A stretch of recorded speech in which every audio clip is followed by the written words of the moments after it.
अस्सलाम वालेकुम व्यूअर्स, उम्मीद है आप सब खैरियत से होंगे। आज का जो मेरा प्लांट है उसको बनी ईयर कहते हैं और इसका एक नाम पोल्का डॉट भी है, इसको एंजल विंग भी कहा जाता है। बहुत खूबसूरत प्लांट है और आप देख रहे हैं कि मेरे पास इसकी 3 वैरायटीज़ हैं। ये येलो कलर में है, ये रेड में है और इसके जो ऊपर बाल से हैं, हेयर्स जो हैं वो वाइट कलर में हैं। इसकी केयर के लिए जो हमें करना है उसके लिए सबसे पहले तो हमें इसके लिए सॉइल जो लेनी है वो वेल ड्रेन होनी चाहिए। मैंने कैक्टस वगैरह के लिए या सकुलेंट के लिए कभी कोई स्पेशल खाद सॉइल इस्तेमाल नहीं की है। आम गार्डन सॉइल है, उसमें रेत मिक्स कर ली, बालू मिट्टी है उसमें ऑलरेडी रेत मिक्स होती है। सॉइल का वेल ड्रेन होना जो है वो ज़रूरी है, पानी उसमें ठहरे ना, वो सॉइल कैक्टस या सकुलेंट के लिए बेहतरीन होती है। उसके बाद बारी आ जाती है पॉट की। पॉट जो है सकुलेंट को या कैक्टस को आप जब भी ग्रो करें तो बहुत बड़ा पॉट जो है उसके लिए ना लें, क्योंकि जब बड़ा पॉट है उसमें ज़्यादा मिट्टी या सॉइल है, उसमें जब पानी देंगे तो मॉइस्चर ज़्यादा देर तक मौजूद रहेगा। मॉइस्चर ज़्यादा देर तक मौजूद रहेगा तो वो प्लांट के लिए इतना बेहतर नहीं होता। इसलिए अच्छा है कि इसके लिए हम छोटा पॉट इस्तेमाल करें। क्ले पॉट जो है वो अगर हम इस्तेमाल करें तो वो इसके लिए ज़्यादा बेहतर रहता है, क्योंकि क्ले पॉट में जो एक कह लें कि मसाम होते हैं या पोर होते हैं, उसमें से भी जो एक्स्ट्रा मॉइस्चर है वो खारिज हो जाता है। लेकिन ये ऑप्शनल है, ज़रूरी नहीं है। मैंने भी अक्सर जब इसके पॉट यूज़ किए हैं, प्लास्टिक पॉट यूज़ किए हैं या जो है मैंने पेंट कर लिया है या सिरामिक पॉट यूज़ किए हैं, तो ये एक ऑप्शनल चीज़ है, ज़रूरी नहीं है।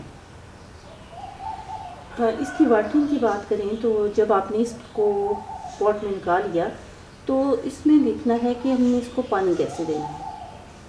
आपने इसको एक दफ़ा पानी दे दिया, एक दफ़ा पानी देने के बाद आपने दोबारा इसको जब पानी देना है तो आपने ये करना है कि जब इसकी सॉइल जो है वो 1 इंच के करीब ड्राई हो जाए, 1 इंच इसकी सॉइल ड्राई हो जाएगी तब आप इसको पानी देंगे। लेकिन इस चीज़ का भी ख्याल रखें कि आप जब इसको एक दफ़ा पानी दे देते हैं और इसकी सॉइल 1 इंच ड्राई हो गई है, उसके बाद आपने पानी नहीं दिया तो वो इसके लिए नुकसानदेह साबित हो सकता है, क्योंकि इसमें मॉइस्चर जो है वो किसी हद तक मौजूद रहना ज़रूरी है। अगर लगातार आप इसे पानी देने से लापरवाही करेंगे तो उस सूरत में ये होगा कि आपका प्लांट जो है वो मर भी सकता है। तो इसकी ग्रोथ पे जब असर पड़ेगा, लाज़िम बात है प्लांट ख़राब होगा। तो आपने इसकी वाटरिंग शेड्यूल जो है वो बहुत अच्छे से रखना है। 1 इंच की सॉइल ड्राई होगी तो आप इसको पानी देंगे और ज़्यादा ड्राई इसको ना होने दें, ताकि उस सूरत में आपका प्लांट अपनी खूबसूरती खो बैठेगा और मुसलसल ये अमल होने से प्लांट आपका ज़ाया भी हो सकता है। आप अगर देख रहे हैं कि आपका प्लांट किसी वजह से अपनी शेप चेंज कर रहा है, आपने इसको ओवर वाटरिंग कर दी है, तो जो है उसका प्लांट अपना शेप चेंज कर लेगा। अगर आपने अंडर वाटरिंग कर दी है तो प्लांट ड्राई हो जाएगा, श्रिंक हो जाएगा और अपनी शक्ल तब्दील कर लेगा। बनी ईयर की प्रोपगेशन जो है वो बहुत आसान है। जैसे कि मैंने कहा कि ओवर वाटरिंग की सूरत में आपका प्लांट अपनी शेप चेंज कर लेगा। ये मेरा प्लांट, आप इसके पैड देखें और इन प्लांट्स के, इस प्लांट के पैड देखें तो इनमें कुछ डिफरेंस है।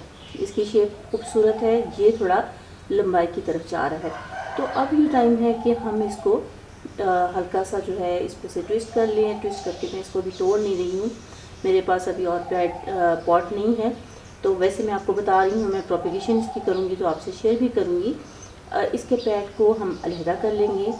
उसके बाद उसको आप अगर चाह रहे हैं तो चंद घंटों के लिए भी इसको रखें, ताकि जो कोलियस है या जो इसके ऊपर एक जैसे ज़ख्मों पे क्रिंच सा आ जाता है वो चीज़ आ जाए, ताकि इसको कोई प्रॉब्लम ना हो, इसकी ग्रोथ अच्छे से हो जाए। तो इसको हम फिर उसके बाद जब अलहदा कर लिया तो इसको हम सॉइल में लगा देंगे। और सॉइल में लगाने के लिए ज़रूरी है कि कम से कम जो है आप इतना हिस्सा जो है इसका तकरीबन 1 इंच, पौना इंच के करीब हिस्सा पैड के साइज़ पे मुनहसिर है, तो उसको आप सॉइल में लगाएं। ये उसकी बेहतर और तेज़ ग्रोथ के लिए ज़रूरी है।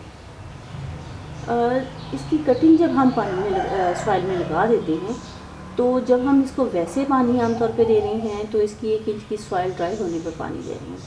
लेकिन जब आप इसको कटिंग को लगाते हैं तो आपने ये करना है कि जब इसकी जो सॉइल है वो छूने पे आपको लगे कि अब इसमें नमी मौजूद नहीं है, तो आपने इसको पानी देना है।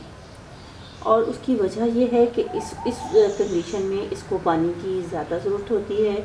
इसकी हेल्थी और फास्ट ग्रोथ के लिए ज़्यादा पानी इसके लिए ज़रूरी है। लेकिन आपने ये ध्यान रखना है कि ये ज़्यादा पानी इस तरह ना हो जाए कि इसकी जो है मॉइस्चर बहुत ज़्यादा इसमें मौजूद हो जाए। बहुत ज़्यादा मॉइस्चर मौजूद होने के उसमें आपका प्लांट जो है रूटिंग नहीं पकड़ेगा, और अगर उसमें रूट्स पकड़ भी नहीं तो जब ये सॉइल सॉगी रहेगी तो रूट जो है वो रोट हो जाएगी। ओवर वाटरिंग की सूरत में इसमें फंगस डिजीज़ हो सकती हैं, इसलिए ज़रूरी है कि वर्ल्ड सॉइल जो है वो आप इस्तेमाल करें। और इसको वाटरिंग जो है शेड्यूल वो बहुत बेहतरीन रखें।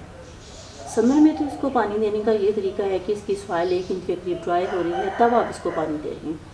विंटर में क्या करना है? विंटर में आपने ये करना है कि 3 वीक के बाद भी अगर आप इसको पानी दे दें तो इसके लिए बेहतरीन रहेगा।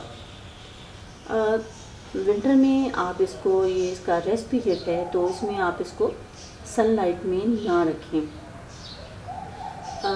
उसके अलावा उसकी खाद जो है वो भी आपने इस प्लांट को नहीं देनी। जब आप इसके प्लांट को खाद ज़्यादा देंगे तो उस सूरत में भी ये होगा कि इसकी ग्रोथ फास्ट तो हो जाएगी, लेकिन आपका प्लांट, जैसे ये प्लांट ओवर वाटरिंग की वजह से थोड़ी सी शेप चेंज हुई है, तो ज़्यादा खाद की सूरत में भी इसकी शेप जो है तब्दील हो जाएगी, आपका प्लांट जो है बदनुमा लगेगा। लिहाजा इसकी खूबसूरती को बरकरार रखने के लिए आपने इसको खाद जो है विंटर में बिल्कुल नहीं देनी। समर में आप इसे समर के शुरू में इसमें खाद जो है वो दे सकते हैं।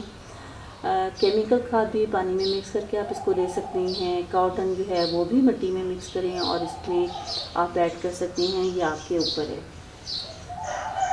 गर्मियों में जो है इसको सनलाइट की ज़रूरत है, लेकिन कोशिश करें कि बहुत तेज़ जो है धूप, जैसे हमारे यहाँ बहुत गर्मी होती है तो दोपहर जो है वो उस वक्त इसको धूप ना आए। फिल्टर लाइट में हर प्लांट बेहतरीन रिजल्ट देता है, ख्वाह वो फ्लावरिंग प्लांट हो, ख्वाह वो सक्यूलेंट प्लांट हो या कैक्टस हो या हमारे आम हाउस प्लांट जो हैं वो फिल्टर लाइट में बहुत खूबसूरती से ग्रो करते हैं। सक्यूलेंट प्लांट जो है उनमें बहुत खूबसूरत फ्लावर आते हैं और बनी ईयर में भी समर के शुरू में फूल लगते हैं। मैं आपसे 3 टिप्स शेयर करूँगी। अगर आप उनको फॉलो करेंगे तो जब समर सीजन शुरू होगा तो आपका प्लांट भी बहुत अच्छे से फ्लावरिंग करेगा। पहली टिप जो है वो ये कि समर में जब आप इसे पानी दे रहे हैं तो इसको 1 इंच की सॉइल ड्राई हो जाए तब आप इसको पानी दें। विंटर में पानी आप इसको 3 हफ्ते के बाद दें और इसको ऐसी जगह पर रखें जहाँ पे इसको ब्राइट लाइट मिले। बहुत ज़्यादा तेज़ लाइट इसको ज़रूरत नहीं होगी। खाद आपने विंटर में इसको बिल्कुल भी नहीं देनी है, क्योंकि ये उसका डोर्मेसी पीरियड है। इसको रेस्ट करने दें ताकि ये प्लांट जब समर में फ्लावरिंग शुरू हो तो उस वक़्त ये अपनी पूरी ताकत के साथ अपनी खूबसूरत फूल जो है आपकी लॉन की रौनक बना सके। जब आप समर में विंटर में जब आप इसको पानी कम देंगे तो आप देखेंगे कि आपका प्लांट जो है उसका कलर जो है डल होने लगा है। ये एक बिल्कुल नेचुरल चीज़ है, इसमें घबराने की कोई बात नहीं है। ये आप अगर देखें कि अगर ऐसा हो रहा है तो समझ जाइए कि ये आपके प्लांट की ग्रोथ जो है वो बहुत अच्छे से चल रही है और ये समर में इसकी फ्लावरिंग की जानिब इसका पहला कदम है। आप इन तमाम बातों का ख्याल रखेंगे तो आपका प्लांट जो है वो फ्रेश और हेल्दी रहेगा और इस पर समर सीज़न में फ्लावर्स भी खिलेंगे। उम्मीद करती हूँ कि मेरी आज की वीडियो से आपकी नॉलेज में मज़ीद कुछ इजाफा हुआ होगा। अपना और अपने प्लांट का ख्याल रखें। आपसे फिर मुलाकात होगी, तब तक के लिए अल्लाह हाफ़िज़।